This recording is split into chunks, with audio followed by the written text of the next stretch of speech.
Bible बोलती है एक तरीका है, कह रहा है कि अगर ढक्कन लगाया जाए इन बुरी आदतों पर, तब आपके बुरे स्वभाव पर, आपके कान में जो बात आ रही है, कह रहा ढक्कन लगाना है। गिनती 19:15 में लिखा। हाँ, पढ़ते वहां पर देखो क्या लिखा। हर एक खुला पात्र, हर एक खुला हुआ पात्र जिस पर कोई ढकना लगा ना हो, जिस पर कोई ढकना लगा ना हो, वह अशुद्ध ठहरे। वो अशुद्ध ठहरे।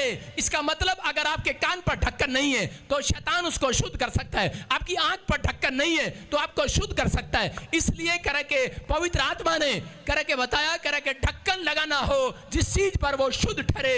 इसका मतलब कह कि आपकी आंखों पर, आपके मन पर, आपकी देह प्राण आत्मा पर अगर ढक्कन नहीं है, आपके मुंह पर ढक्कन नहीं है, कह रहा तो इसका मतलब कह रहा वो शुद्ध ठहरे। जब आप इस पर ढक्कन नहीं लगाते, कीप साइलेंट, हालेलुया, चुप हो जाओ। लिखा कि नहीं, कीप साइलेंट। डॉक्टर की दुकान के बाहर कह रहा अगर आप ढक्कन नहीं लगाते तो डॉक्टर आपको गुस्सा करेगा। आप कचहरी में जाते हैं, जज के सामने आपको ढक्कन लगाना पड़ता है कि नहीं? हाँ कि ना?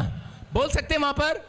कह रहा इसलिए कह रहा शैतान जो है कह रहा कि इन चीजों पर कह रहा जिसके ऊपर ढक्कन नहीं है। आज बहुत सारे लोगों के बच्चे बिगड़ रहे हैं लेकिन माँ उनके ऊपर ढक्कन नहीं लगाती।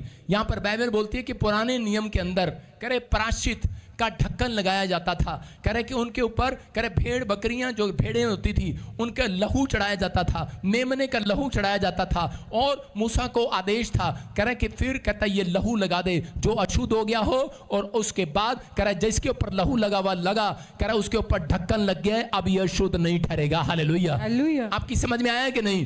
कह रहे इसलिए यीशु मसीह को क्रूस पर कुर्बानी देनी पड़ी और उसने जो खून बहाया। आज जब अपने कानों पर आप ढक्कन यीशु का लहू लगाते हैं तो उसी समय आपके कान ढक दिए गए यीशु मसीह के नाम में। कह रहे हैं कि आज के पाप से कह रहे हैं कि बचा लिया गया आपको। कह रहा आपकी आंखों को ढक दिया गया है, आपके कान ढक दिए गए।